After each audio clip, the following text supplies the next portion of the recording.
Thank you, everyone, for attending this Community Coalition meeting today, August 3rd.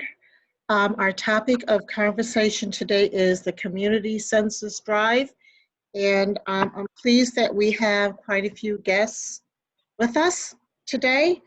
We will be speaking with Catherine Marx, who is with the National Regional Census Center. We will also be speaking with Representative Arjo Winch, former City Councilwoman. We will have Ms. Tanya Dorman, Attorney Tanya Dorman, and we will have Ms. Bridget Quinn-Carey, President and CEO of Hartford Public Library. The census is very important to us. It occurs every 10 years and it's a count of all of the people in the country. I saw the results of the census count for Hartford as of yesterday, and only 44.6 of the residents had responded. For Hartford County, 68.6% of the residents in Hartford County had responded. So you can see Hartford is lagging. So the purpose of today's discussion is to share with everyone what the census is, why it's important, some of the ways it can impact us, some of the ways it helps us, and to also answer questions that we may have. I'm going to turn the conversation over to Ms. Marks, who works for the New York Regional Census Center. Hartford, Connecticut is one of the areas, and she's been a strong supporter going everywhere and anywhere to support people understanding the importance of the census, why it's occurring, and why we need to complete it. And so I'm going to turn it over to Ms. Catherine. Can you unmute? She's muted. Yeah.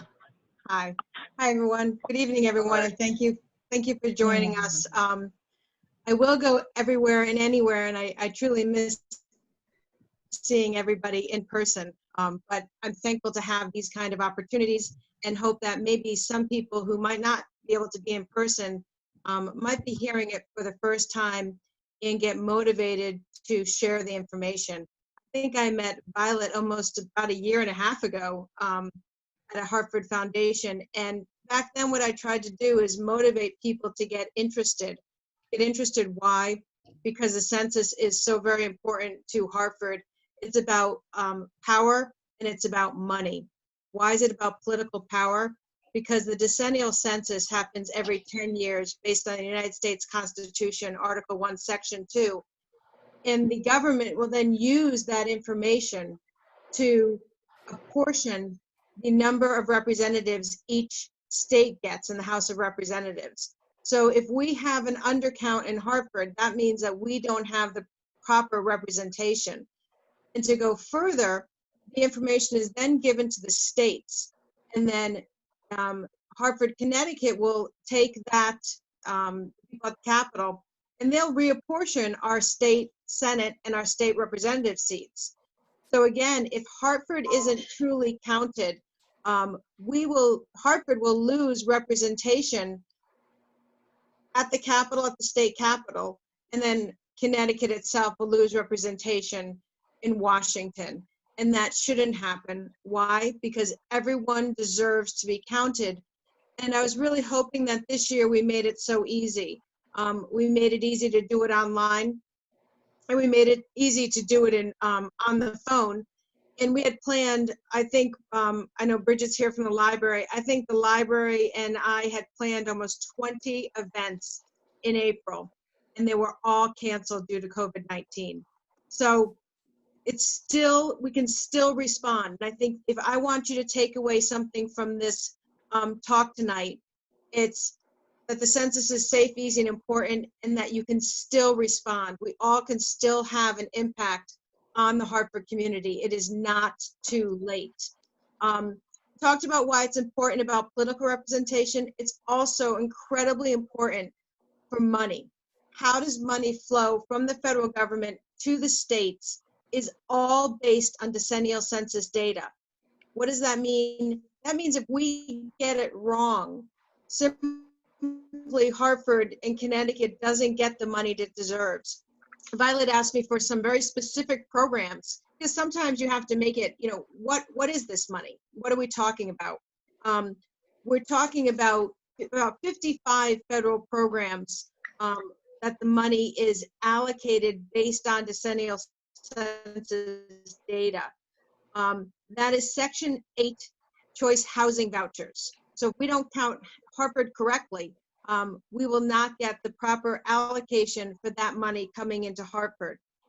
It's about the state's children's health insurance program. It's about the National School Lunch Program. It's about special education costs. It's about special education grants.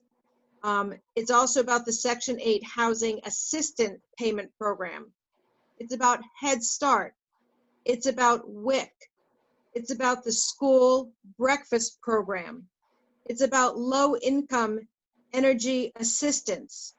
It's about child and adult care food program. It's about adoption assistance. It's about child care and development block grants. It's about community facilities loans and grants. And I could go on with 55 programs that are all based on decennial census data. Violet talked about the fact that in general, Connecticut is actually doing remarkably well. Connecticut ranks one of the highest in the region that I work on for response rates. And indeed, Hartford County is even beating that number. But the city of Hartford is not. And that's where I'm now working every single day, all hours, 7 days a week, to try to continue to get that message out. With 44% of the households responding, that means that 6 out of 10 households have not responded to the census. 6 out of 10. If they're not counted, we don't get the proper representation. COVID-19 has changed a lot in our world. We extended the deadline, so we're still working. We're still taking self-responses. In the beginning, when I was talking with groups, we'd be wrapping that up right now, but we have extended it. And also, Hartford, the city of Hartford was the first to get enumerators out in the neighborhoods. So we have enumerators going out. They should be practicing all the safety protocols of COVID-19, but they're going out, knocking on the doors to make sure that we have the correct self-response.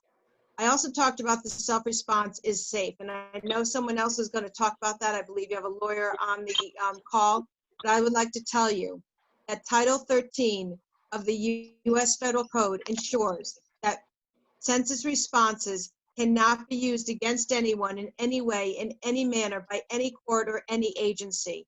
Those responses are used for statistical purposes only. Statistical purposes for federal funding and for apportionment of Congress and state representation. And the census is easy. You can go online tonight and respond to the census. You can pick up the phone and go to the census, or we are out there in Hartford every day finding places to have census responders. So tomorrow, they'll be at the Old State House in Hartford at the farmer's market. On Wednesday, they're going to be in front of City Hall. On Thursday, they're going to be in front of City Hall. On Thursday, they're also going to be at the Broad Street Farmer's Market. On Friday, they're going to be at the Old State House. And on the weekend, I hope that we're going to be celebrating with many of you with the West Indies celebrations. And I will also have census responders there to make sure that we can reach out to folks, let them know that the census is safe, easy, and important. Thank you, Catherine. Can you just give a little bit more about the details of the West Indian celebration you're talking about, in case people don't know Well, what? I'm still working. I was hoping maybe this could give me a little more information. So what I do know, I'll give you what I do know. Okay. And what I do know is that it's Saturday and Sunday. I'm working with the mayor's office on it, that there is going to be some runners on Sunday at Keeney Park. So I'm going to have census takers there Sunday morning around 10 o'clock. And then there's going to be a float that's going to go around the city on Saturday. But I was actually really hoping that someone here might be able to give me some more details, because I got off the phone with the mayor's office around 5 o'clock and we're still working on getting some of those details. But hopefully we'll get them, and I'll get them to you as soon as I have them. Okay, I did know about Sunday at Keeney Park at Greenfield and Woodland Street entrance, that section of the park. They will Yeah. be having festivities. Yeah, do you know the name of those runners that are going to be there? I think it's the Soka Yeah, yeah. runners, that's right. 3.5 Yeah. walk, run. Yep. And I think that it starts there and goes throughout the city, and then it winds up back there, and there'll be music and entertainment and other Yes. things. So we'll all have to practice our social distancing, but we'll be there. Okay, thank you very much. Thank you for that. I do not think our Joe is on the call, so I'm going to go to Miss Tanya. Attorney Dorman, could you please talk to us a little bit about immigrants completing the census and also myths that we may have around the census? Hi, thank you, Violette. Good evening, everyone. Good evening. So the biggest issue that immigrants face, mostly undocumented immigrants, is that they feel as if they complete the census survey forms, that they would likely be arrested, detained, and deported. However, the census is important because that's how we were able to get an accurate count of how many undocumented immigrants we have living in each community. If the government is to consider things like immigration reform or certain type of immigration laws or even executive orders or anything that can change the landscape of how immigrants are treated or affected as far as their family obligations and their ties in the community, the census would be a good way of helping to get the numbers correct for those things.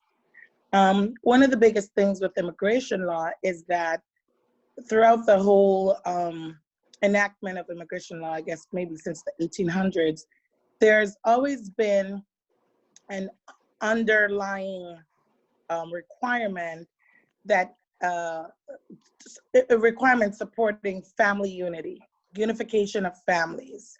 So if you have a bunch of US citizens living around and their parents are undocumented and they're not counted, then the government would not have accurate data to reflect how many dependent children are existing in a particular community and the value of their undocumented parents.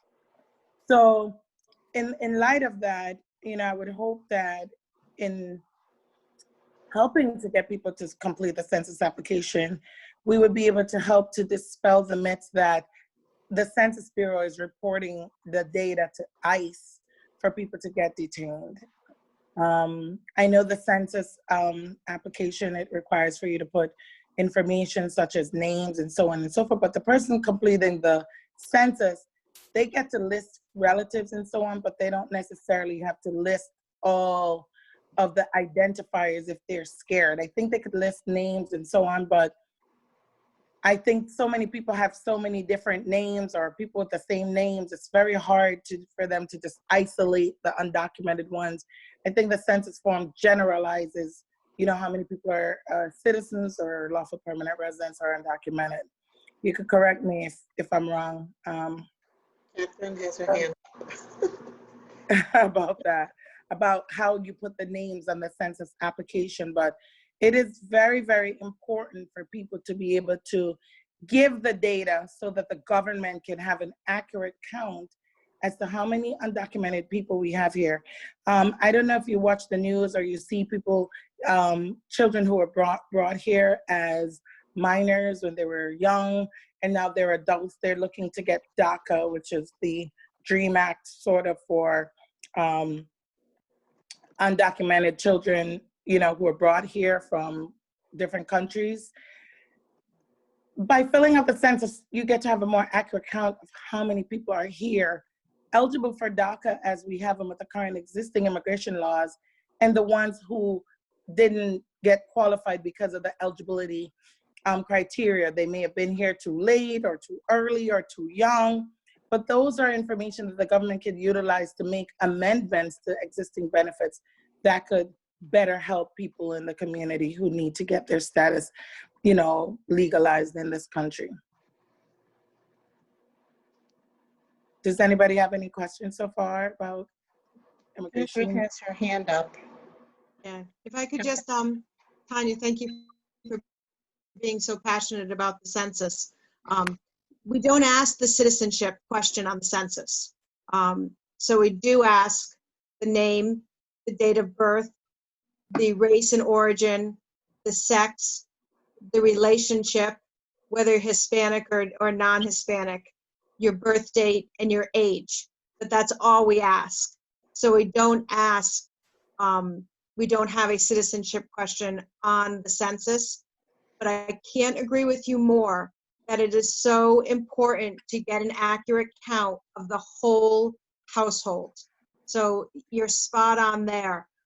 When you talk about young children, if we miss counting those children this year in 2020, the next time we're going to have a chance to count them is 2030.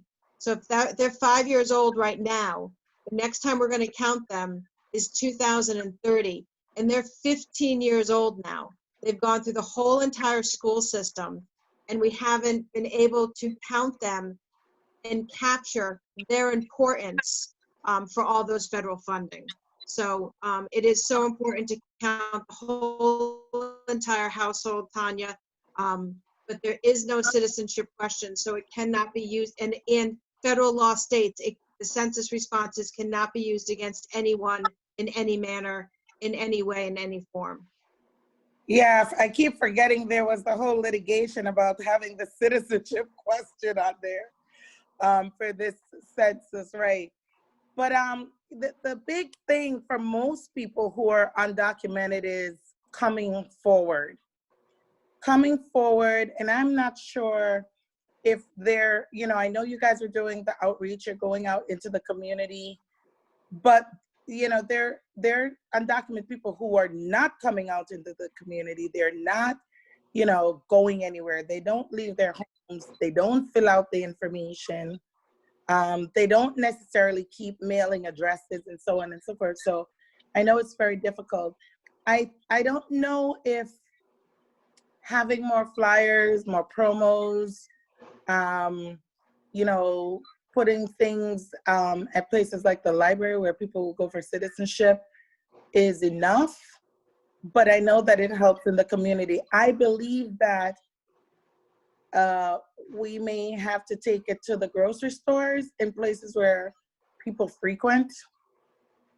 And I know in COVID it's difficult, but I do believe it, even if it's just to have the forms available with a grocer, kind of how you would get tickets to go to an event in our community or a party or something, to maybe leave a stack of those documents with something saying this is urgent and critical or something along those lines. Yeah, I'll just take one more minute because I'll let Bridget talk about all that library's doing.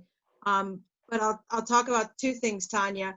Number one, every single person on this call can make a difference. And that's picking up people that we know. We all know people who enjoy citizenship from another country that are living here, and they deserve to be counted. So picking up the phone and talking to them, the library did a program where it called almost all of their card holders to tell them just that, and then to call 5 friends to try to get the response rate up. The library did make beautiful cards to talk about know your rights. So they do have some wonderful cards. But I want to bring up the grocery store. I do, again, we're really trying to get out there in the community, always being mindful of safety precautions. But there's an African grocery store in East Hartford that I'm trying to at a table in front of. So if any of you know of a place where I could go, I prefer for myself and the people that work with me to be outside due to COVID-19. But we would love to set up a table and be there for someone to ask a question, to hand them a pamphlet, or more importantly, to do the responses for them right there on site. So I need to be invited to these places, obviously. I can't just go set up a table any which where. But you know, we're at the churches. You know, we're going to be at City Hall both Wednesday and Thursday outside in front of City Hall, and at all the farmers markets for the next 2 weeks. So, you know, we're out there trying to do that. So if you do know somebody who hasn't filled out the census, who might enjoy citizenship from another country, but if they're living here, if they're residing in the United States, they deserve to be counted, and we in Hartford need them to be counted. So I'll stop talking. Catherine, I have one question. If you could just respond. You talked about the fields on the census that needs to be completed. I think one of them you can list your nationality. Could you respond as to how people should fill that out? Should they list the country that they come from? Because I know some people were saying Caribbean or West Indies versus Jamaica or Haiti. So can you provide some clarification on that? So that is the race and ethnicity question that's on the census. So whenever you fill out the census, you fill it out as you identify. And this year we have a lot of different options. For instance, I'm white, and I could put, after I check the box that I'm white, I could also put I'm actually first generation. So I could actually put a ethnicity that I associate with, or I could leave it blank.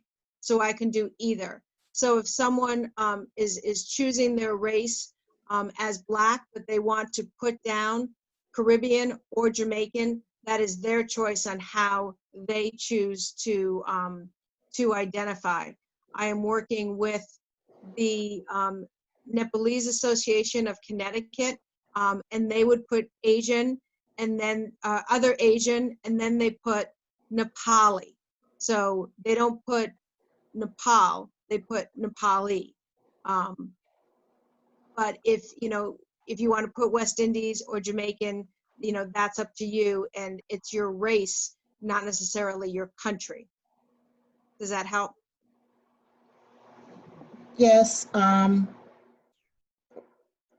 know that in one of the sessions I was in when they were pulling data and they were looking at that, they were implying that the lower granularity is better because then you can roll it up to a higher level versus if it's higher, you can't break it down. And so if at the federal level or if people want to advocate for their country, say hurricane disaster, and you said Jamaican or Barbados, some other place, they would be able to better identify, the constituents of an area that way. So, okay. It gets tricky because I don't want to tell people how they self-identify, right? Yep. Okay. Okay, Miss Bridget. Well, hello everybody. Thank you. I was trying to find you on the screen. I didn't see you. Yeah. Nice to see you, Violette. So long. Likewise, I know I'm working hard. Oh, you're a busy lady these days. I know, and we appreciate all the books that the library is giving out to the community free of charge in front of all the libraries, so our kids, can go and grab them at any point. But can you share with us what the library is doing in regards to the census? Sure. And before I start, I want to give a little shout out to my colleague, Beverly, who's right next to me on the screen. Hi, Bridget. I'm doing okay. Thank you. Yeah, she's also doing great work with our immigrant population. And so the library has been kind of attached at the hip with this census. So Catherine has been getting to know all of us at the library really, really well. And I think, our role is to help make people feel more comfortable about completing the census and talking about all the things that Attorney Dorman has already mentioned and Catherine about the impact, but also reassuring people that it is safe, and then helping them if they're having any challenges accessing online, or don't know what phone, don't know what number to call, or they don't realize that they can call and the census is available over the phone in so many different languages. There's also a lot of help and tip sheets that we have if people need help in different languages. So I think that's been what we've really tried to empower our staff with, is a lot of information to get out there. And of course, the closings, as Catherine mentioned, we had just so many events planned that we really were going to kind of shower the city with people talking about the census, but it's been a little bit more challenging. So we've had to rely on more grassroots efforts. As Catherine mentioned, the calling, that was a really effective piece. So what we're relying on, either our staff, and we're also encouraging, and what can you do if you're on this call? You can check in with 5 friends, 5 relatives, 5 acquaintances, 5 coworkers, and ask them, have you completed the census? And if not, please do. Do it today. It's super easy, it's safe. And if they have any questions or problems, we're here at the library to help them. We can help over the phone or online. The mobile library, we have our Library on Wheels. Monday, Wednesday, Fridays is out in the community. So it's at Wish School on Mondays, it's at Burr School on Wednesdays, and it's at the former Goodwin Library, which is CoLab, on Fridays. And the mobile library is equipped with computers so that people can complete the census right there. And they can also ask our staff if they have questions about accessing the census. There's lots of flyers and information for them. So we're really trying census and helping people in whatever way we can get access if they don't have computer access, if they're having trouble on their phone, to just encourage them to do that, reassure them that it's safe and it's easy, and that they really need to do it because it's so important for Hartford to be a complete count. Okay, thank you. I'm going to open it for questions, and I see one that's come in, and it is, what is the response rate nationwide, and also what is the extension date for completion? Someone want to take that? I am trying to log back in to get this nationwide. I think it's right around 60%, but I don't want to give you a bad I have it number. 62.9. There we go. There we go. That's of yesterday. Okay, it takes me a while to log onto the computer. And what is the extension date? We are trying our best to get the census done as soon as possible. So we know we are out in the community all this month and into next month. And the final date, I think, will depend on how we are all doing out there in the community. It's important for people to get it done. Is there a legal end date? The legal end date has been, the Congress did pass an extension, but that extension has not yet passed through the Senate. The legal date is to hand the apportionment counts to the President of the United States December 31st, 2020. Okay. Let me say, so enumerators are out now, right, Catherine? Didn't they start this week? So people are out knocking on doors. Right. To do the follow-up. We actually started, Hartford was the first, unfortunately, Hartford's the lowest city in all of the New York region.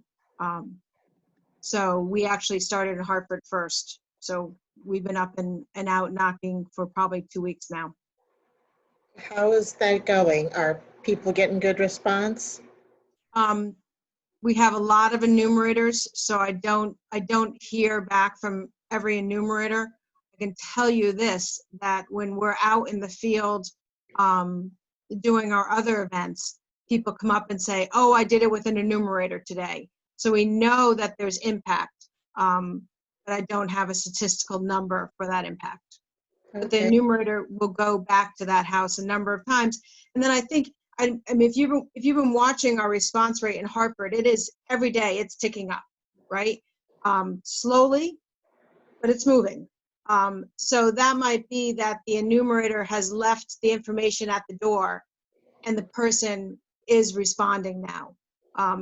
You know, don't forget, we received most of our information or our invitations to respond to the census in April and May. So most people don't know that it's still okay to respond. Another place that I had staff members for 2 weeks was at every school distribution site where they're giving out the meals. So we were there handing out the message. So we're out there. We just need those response rates to go up. What is the relationship with the churches? Are most of the churches participating? I'll take that question, I guess. We have been and continue to reach out to the churches. Why? Because they're a trusted voice. It's going to take people like Tanya and Bridget and Violet to talk to people. People don't know me in Hartford, but if they hear them talking, they're going to trust them. So we're at NAACP events, and we are in the churches.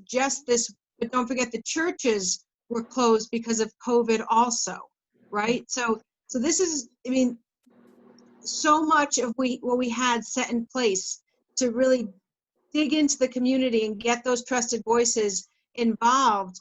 The face-to-face interactions are coming back on board. We did an event at a North End church this weekend, and the response was overwhelming. So we are going back in there, and again, the enumerators are out there. So we do. So if anyone knows of a church that hasn't been talking about the census, I've left my name and number. You know, send me the pastor, the rabbi, the priests, whatever their you know, whatever your denomination. Send me the leader's name, and I will contact them and give them information specifically for faith-based organizations. Thank you. Bridget, we have a question. With the library having restricted hours, how can people go to the library to do the census? Or can people call?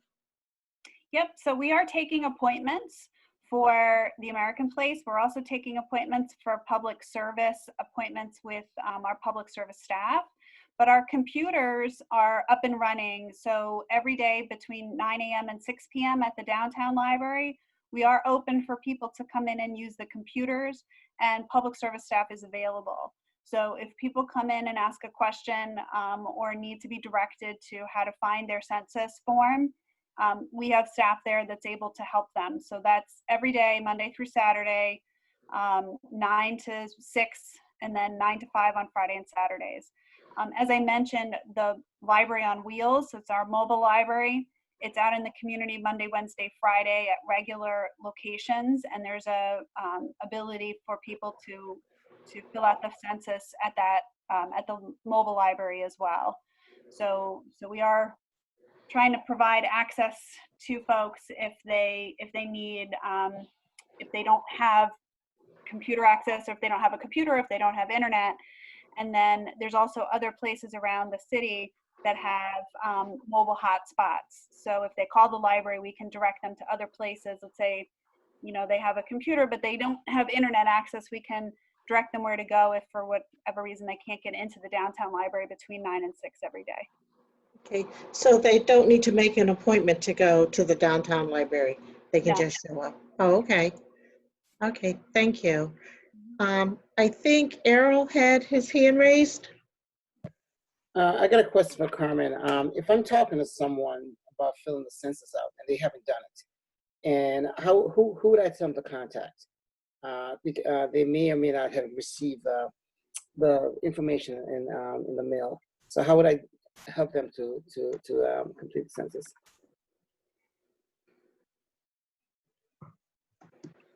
Of course, it was supposed to. Is it Catherine? Yeah, for Catherine. Yeah, that's okay. So that's actually a great question for a number of reasons, because if someone hasn't received that invitation, or if it's lost, that doesn't mean that they can't respond to the census. So I believe Violet put in the chat box a 1-800 number, or just going online to mycensus.gov, and they can fill it out right there and then. There is a question, do you have your census ID number? And they simply say no, and then they go on and fill it out. So and I have an elderly aunt in New York. I tell this story all the time, who I know was not going to go on to mycensus.gov to fill it out, because she barely can, well, she's really good at something, not that. So I gave her the phone number, and she was able to easily call up and give the information. And remember, it's 9 simple questions. So I think that's probably the easiest way. And if you have social media, you can put in your social media. I was on a call tonight. We need to get these Hartford numbers up. Here's the phone number. Give someone a call. They're there to respond, and they're there to respond in English and in 12 non-English languages. So even if you are not, English is not your primary language, you can still respond. So Violet, did you put that phone number in the chat box? I did. I wrote it a second time, 1-844-330-2020. And it's really important to count everyone in your household, regardless of where you enjoy citizenship. If you are living and residing in the United States, you deserve to be counted, and we are determined to count everyone once, only once, and in the right place. Okay, thank you. Thank you. Does not a question now, but does your census workers work in the evenings? There's a huge soccer event on Granby Streets. It's going on, and typically on Fridays and Sunday there's a large crowd there, and it's in the afternoon. So does the census workers, do they work in the evenings? Let's see what time it is. I'm working. Does that answer the question? We've been known to go to churches at 6 a.m. We will work 7 days a week. So what I need is an invitation. I can't just show up at a soccer match. So if you know someone that can get me that invitation, and if social distancing protocols, I can meet those social distancing protocols for staff to be safe, I will be there. So that's an excellent idea, and I did not know about that. So Viola, if you could send me her email address. Yes, I will. Like the people that runs the league and have them send her an invitation. Okay. I think she even put it in the chat. I did put it in the chat. And is it cricket season, or did I miss cricket season? It's soccer. Cricket season, I think they're not playing this year. Yeah, they're not playing yet. Okay, Yeah. well, when we're back and running, I hope someone remembers my phone number, because I want to come see a cricket match. Okay. Okay. I see that former Councilwoman Arjo Winch has joined us. Arjo, are you there? I am here. Sorry to join late. I was distracted.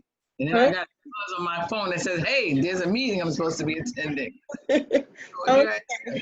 Yeah, we've been talking, but can you just share a little bit about redistricting? Ms. Marx previously mentioned it a little bit, but can you talk about what the impact of redistricting would be directly to Hartford residents, and also how the census can impact the electoral votes? Yeah, as we're going out for the census, it's important for them to be able to count every single body who lives inside the city of Hartford. But also, as they're going out and counting bodies, we have to remember that they're not worried about people if they're registered to vote or not. So that's a whole nother separate kind of process that we have to take away from the census. While the census would use those numbers of individuals to make sure that we maintain our representative congressional seats and state electoral seats for on the state level, but it has nothing to do with registering people to vote or making sure that they are registered to vote. As a matter of fact, that would be a deterrence for the census counting if we ask individuals if they were registered to vote and they were non-U.S. citizens, then they would not want to participate and answer the census questions. So that's two separate processes. One is counting the number of bodies who live in the U.S. The other one is counting able individuals in the USS who are U.S. citizens who are able to vote. I guess I meant, does the number of people counted in the census impact the number of electoral representation, I guess is the word I'll use. Well, it does help to make sure that the federal government knows who lives in a particular state, so that when funding is available, that for roads and schools and those kind of things that congressional levels can get to bring back to towns, it counts that way. But it doesn't count the number of registered voters inside a particular state. Yep, understood. Does that make sense? Yep, Okay. that makes sense. Does anyone in the audience have any additional questions?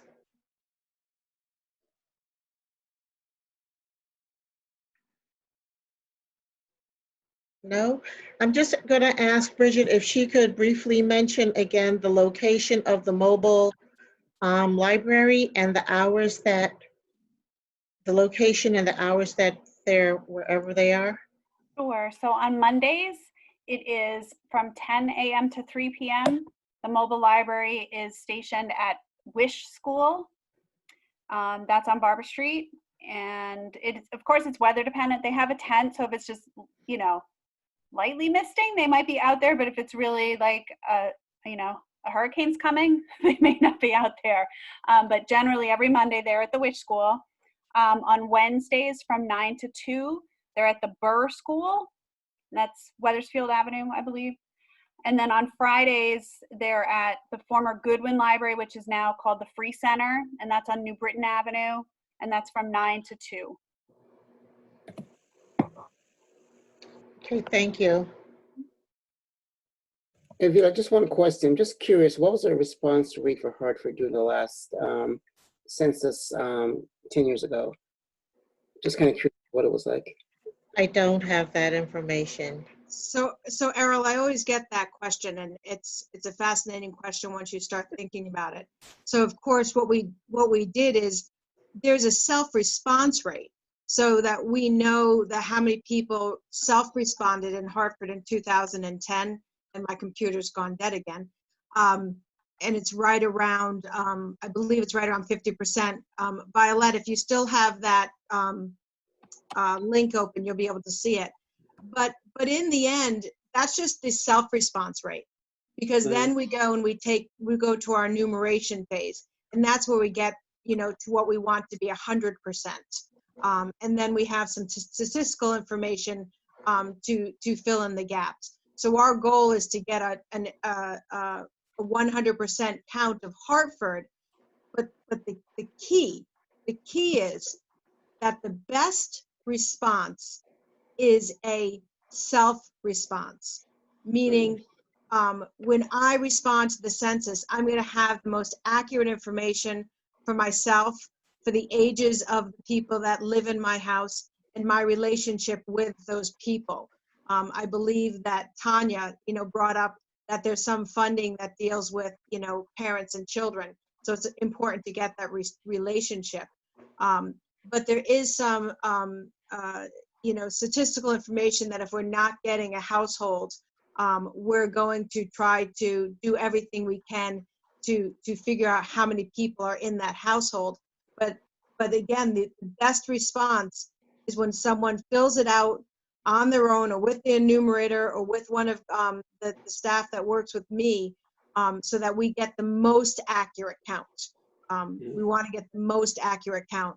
So even if an apartment building, if you have a lease and the lease says you only should have 4 people living there, and there's 9 people there because life happens, we want you to put all 9 down. And the Hartford Housing Authority cannot get to that census response. It's completely safe.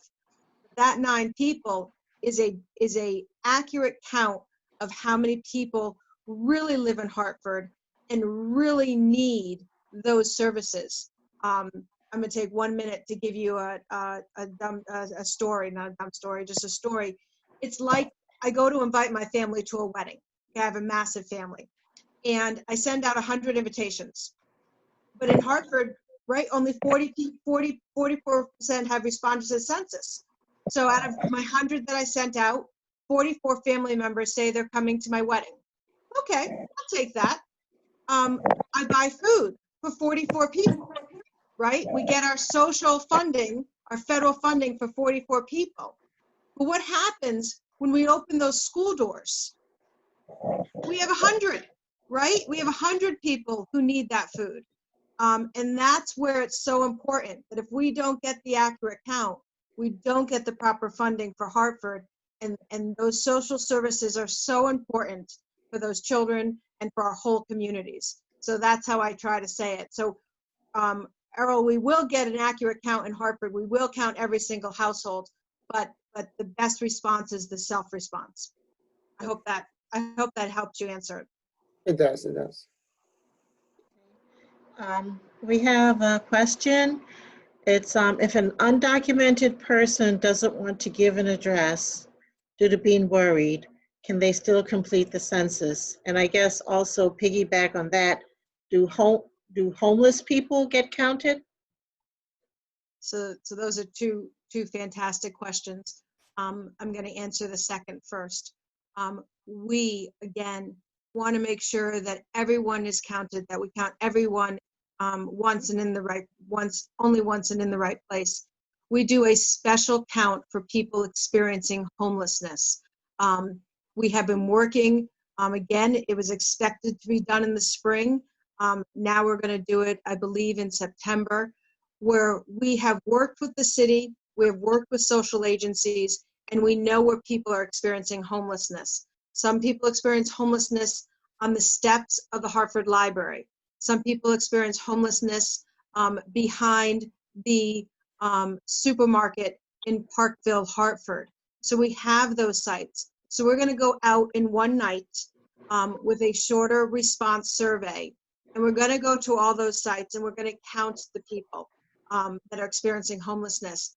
If they don't want to give us a lot of information, then we're going to say 2 adult males, 3 adult women with a child.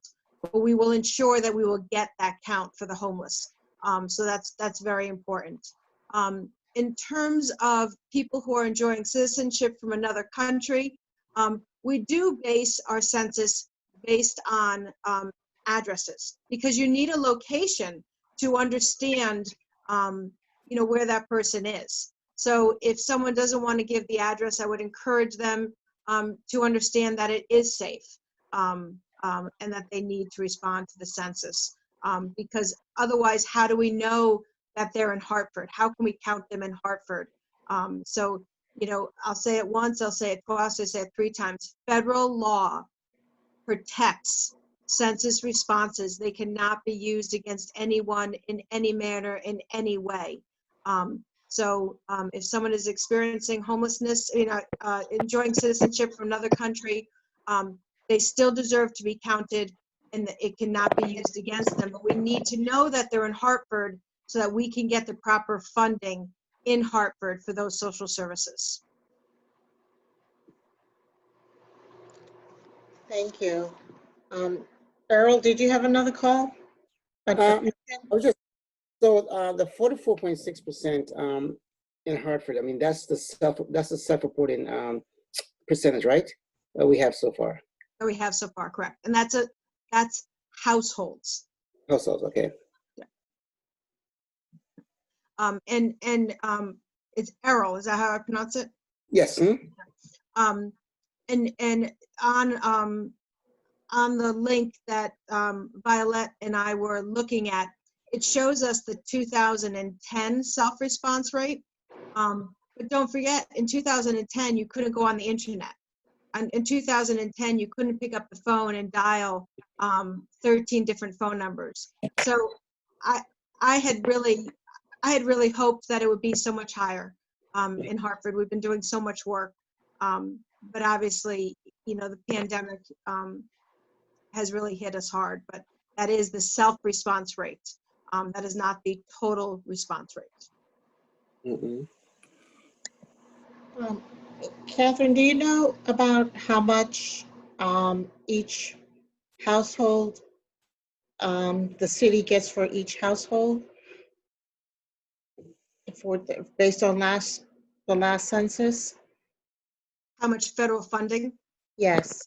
No, that would be the mayor's office. I believe that Liani from the social services would have that information. Okay. What I know is that it's $675 billion from the federal government. Okay, thank you. And one last question. What media outlets are you using to advertise, especially community-based? Right. So that's these are excellent questions, by the way. I don't know who's asking them, but they're fantastic questions. So we are using a number of different outlets. That comes from our media buy from headquarters. But in addition to that, the city and the Hartford Foundation are also on all of the local radio stations. I don't know how much they funded. Maybe Bridget might be able to give a number. But both the Hartford Foundation and the city, I know, have advertising campaigns as well. Bridget, do you know? Yeah, we're actually working with them. We're doing a lot of the media buys with that funding. So it's been tens of thousands of dollars that we've spent, and we're using it in local publications. So, you know, North End Agent and the Hartford News and Identidad, you know, the ones that are actually community-based. We also had a big bus ad campaign. So we had, you know, fill out your census. It was on all of the Hartford city buses for a number of months. And in fact, they continued that for us and kind of gave us extra time just because they know how important it is. So we were really happy to work with them on that. So we've been trying to get it out grassroots that way. A lot of social media and social media buys and radio. We haven't been as involved in radio, but the other, we've been doing full page ads in the local weeklies, as well as a lot of social media. What's the goal for Hartford? I know we say 100%, but what would we be happy with? Sorry, I'm going to stick with 100%. Okay, because you do go everywhere, anywhere, anytime, so you are working hard. I will take one last question if there is one. Okay, I would really like to thank Miss Catherine, Miss Tanya, Miss Bridget, and Miss Arjo for being on this call this evening. I have 3 takeaways. One, Errol is going to extend an invitation to Miss Catherine to attend one of the soccer games. If we can invite Miss Catherine to the various supermarkets or locations where we think she might be, her or her team might be able to engage with some members of our community, we should share that with her. And if each of us could check in with at least 5 people that we know, and then maybe they check in with 5 people, just to ask them that they completed the census, that would be good. So I appreciate ladies being here. The information was great.